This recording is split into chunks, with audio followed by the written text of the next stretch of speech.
Welcome to the WRAL Daily Download. I'm Jack Hagel. For years, North Carolina has depended on career-switching professionals to fill its teaching ranks. They enter the profession on temporary licenses with the expectation that they'll earn a full license within a few years. But many of these teachers are washing out, saying they don't have the time or the wherewithal to finish the program on time.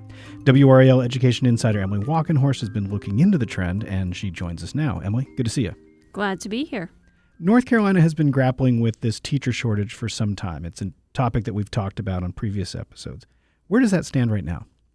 Well, right now, schools are hiring teachers, so they're going through it. They're seeing things right now on that. We don't have data. The state does not collect data on the actual number of vacancies in the state. They only collect data on classrooms that might, be filled by an unqualified person, or that could be just totally, completely vacant. And also, when principals know that they aren't going to have enough teachers, they might just cancel a class. And so then that wouldn't even show up in data. So we don't have a full picture of it, but it's this thing that we've been hearing about all the time. We hear from principals, they're not finding enough qualified staff. They're, recruiting just people they meet, say, hey, you're looking for a job? Well, what's your relevant experience? I have a social studies position open, something like that. And a lot of people have always been interested in switching careers, and they're applying, and now they're getting these jobs. That's right. One thing that has helped, as you mentioned, is the ability for people from other fields to switch into the teaching profession. You report that there's 10,000 teachers on these temporary licenses. What exactly does that mean, and how does one become a teacher? Right. So there's a process. Teaching is kind of like, engineering, architecture. It's this full profession where there are licenses, there are requirements. You got to take classes. You got to, even throughout your career. And so to become a teacher in North Carolina, you can't really just apply. First you apply, and then the school kind of has to get you on a path toward obtaining an actual license. And to keep it simple, North Carolina has 3 different temporary licenses that a person could go on, and you can't have any of them for longer than 3 years. And so, but basically that's it. You can only be a career switching teacher for up to 3 years, and then you have to actually get that, same training that all these other teachers had. But you're reporting that many of them are leaving the teaching profession before they can get that full license. Why? Right. So you have to take all these classes to kind of meet the requirements that these other teachers met when they got their bachelor's degree in, let's say, elementary education. They had to take all these classes. So one of the requirements, if you're, not earning a totally separate bachelor's degree in education, is basically you take 18 credit hours. That'd be about 6 classes in education. So if you are, switching to become a science teacher, you need to take some classes in just education, but also perhaps science education, and then you need to pass a couple of exams to show that you understand teaching, you know how to, do certain things that are expected of teachers. So there is a lot of work, and then you have to pay for all of those classes. And what a lot of teachers are finding is it's a lot more expensive than they thought. Perhaps they commit to, enrolling in one of these educator preparation programs, and then when it comes time to actually take these classes, it takes up a lot more time than they thought. It becomes more expensive than they thought. Life kind of happens, and maybe you kind of have to stop for a little bit. And it just becomes kind of overwhelming. So I've talked to people who it was too much because it ended up being more requirements than they could finish on time. And I talked to some people who were just kind of on the fence. They're like, I think I'm going to finish this. I'm not sure if I will. I want to finish it, but I'm coming up on 3 years and I might not get it done. Well, let's take a quick break. When we come back, we'll hear what some teachers had to say about the licensing program. Stick around. Welcome back to the WRAL Daily Download. We're talking with WRAL Education Insider Emily Walkenhorst about teacher retention in North Carolina. Emily, I want to put into perspective what the teacher shortage looks like. You reported data on the number of classrooms without a qualified person in them. First of all, what does that mean? And also, what does it mean practically for students? Right. So in the most recent school year, on the 40th day, so that would have been early October of 2024, there were about 7,100 classroom positions in North Carolina that were not filled by a qualified teacher. And that's just traditional public schools. It does not include charter schools. They were not filled by a qualified teacher, and essentially that means, maybe they're teaching a science class, but they don't have a science degree, or they don't have a science education degree.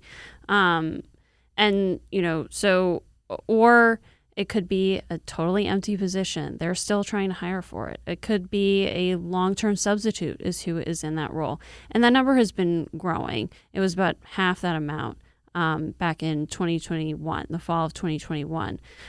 So it's gotten a lot worse.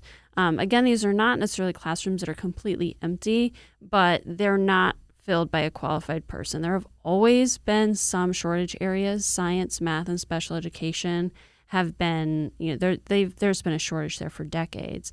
But now we're seeing like core K through 5 classes. They're not enough fourth grade teachers anymore. So the shortage has really expanded into more of those types of teaching. What does that mean for students to not have a fully licensed teacher? Well, I think some schools would say, well, it's better than not having a teacher at all. But I think for a lot of people, a lot of these courses, they build on each other. This is especially true with math, right? Like you want to make sure that you are learning from somebody who is really trained to communicate knowledge to you and who is really shown to be an effective educator in the subject of math, because it's important to succeed in 7th grade math if you want to succeed in 8th grade math. So I think there are a lot of concerns about that. You think about foreign language courses, you could have some of the same issues. So from a practical perspective, there is a concern that, if you don't have somebody qualified at some of the younger and critical grade levels, that could affect a student as they get older. Now, you spoke with several teachers who had switched careers into teaching. One had worked in law enforcement and was contemplating whether to stay in teaching. What did he tell you? So, yeah, he is not teaching anymore. He said, I'm going to take state retirement because he did spend a lot of years in law enforcement, and he's going to look for something else. It was just going to be too many classes for him to do in too short of amount of time. His GPA was not high enough. So he graduated college, like 3 decades ago or so almost, and his GPA was lower than 2.7. And you have to have a 2.7 GPA to get into an educator preparation program. So he was going to have to take some classes to improve his average GPA, and then he was going to have to apply to the educator preparation program. So those costs were really piling up, maybe $10,000 just to do this, maybe even more. In addition to holding down a teaching job, right? In addition to holding down a full-time teaching job. And he found teaching to be really rewarding. He kind of described it the same way I hear a lot of teachers describe it. That first year, you're really getting the hang of it. It can be really tough and can be really trying. But by the time you get to your second or third year, you feel like you really understand a lot more about how to do this job. You can connect with the kids. He was teaching special education. His name is Jeremy. He was teaching special education here in Raleigh, and that's a big area of need. There are not enough special education teachers, and that's really critical for a lot of these students to have consistent teachers who they can get to know and trust. And he was sad to see that he spent 3 years getting to know a lot of these students, and they're just going to have a new teacher next year. Is there any effort to change these requirements? It seems like it would be in the state's interest to sort of tweak the rules a little if it meant having more teachers, especially if they have special knowledge from the outside world, right? Right. So I think that there are a lot of people who, have faith in a lot of these teachers. They're switching careers to become teachers, but that doesn't mean they can't be a good teacher. And the data does bear that out. There are plenty of them who do end up being successful once they actually, get their full licenses. But the problem is really just they're not getting there. They're quitting at a way higher rate. And so we're not really getting to see what potential some of these educators have. And there is kind of a desire to do something about it, but not necessarily a clear direction from, a party or, a legislative leadership or, state education leadership of, here's exactly how we keep some of these people from stopping out of these programs and quitting the teaching profession. There are different ideas of does everybody need to take some of these exams to become a teacher? And there's disagreement over, there's one exam that really isn't necessary. It does not actually prove to be effective, but a couple of them do. And there's generally kind of this concern of what can we do without kind of diminishing teaching as a profession? And because, people do generally want teachers to be good, teachers to be qualified, to have some guaranteed level of expertise among teachers that you're putting your children in front of. So it's just kind of, how do we make it easier for people without diminishing the profession? And there are some ideas out there. A lot of them just kind of have mixed reviews. So what is the solution then? So the teachers I talked to had a few ideas. Cost being such a big deal for them with these educator preparation programs, they suggested, if only there were really scholarships or grants that were ever regularly available. These preparation programs frequently do not qualify for federal financial aid. They're not these full-fledged degree programs, and so a lot of times students can't get financial aid. So it would be helpful if some of these programs could go through an accreditation process that might make it easier for them to qualify for that down the road. I know of at least one program that's actively going through that process of getting accreditation. They also talked about how do we make maybe some of these preparation programs simpler. I talked to a biology teacher in Raleigh. She teaches at the high school level, and she's going through this program right now. And, these modules that she's required to sit through, this is an online program that she's doing. It's self-paced, which is very popular. But she has to sit through a lot of these modules that are about elementary school students. Well, they're required, and so she has to keep doing them. And she's thinking, well, why? And so perhaps if these programs could be a little bit more tailored to, what you actually need to know for what you're actually doing, maybe that could reduce the time, the burden, the cost, things like that. Also, teachers only have 3 years to complete these programs.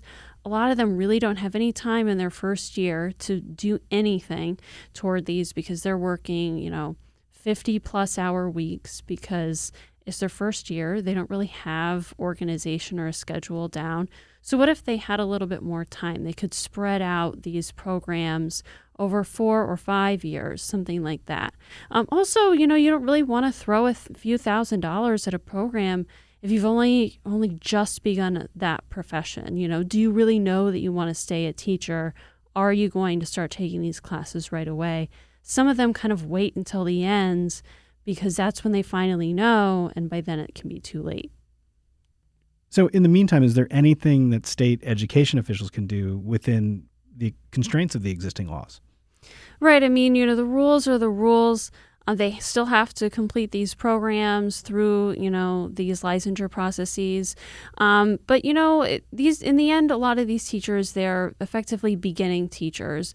They might be 45 years old, but they are a beginning teacher. And there's a huge emphasis on beginning teacher supports in a lot of schools. Everybody's going to have a mentor, somebody with a lot more experience. And that can really look differently in different schools. Some schools have more robust mentorship programs and some really don't. And there could be a variety of reasons for that. But a big emphasis on mentorship, I think, can really help support a lot of these teachers and help them figure out the logistics of being a teacher. An important trend, and I know that you're going to keep watching it. Thanks, Emily. Of course. That's WRAL Education Insider Emily Walkenhorst. For her latest on teacher licensing and the teacher shortage, go to the education section of WRAL.com. I'm Jack Hagel. Thanks for joining us, and thanks for listening to the WRAL Daily Download and for making us part of your morning routine. Another great way to get WRAL news is the Morning Briefing newsletter. It's a daily email with Triangle news, events, and headlines to help you get ready for the day. Sign up at WRAL.com/newsletter.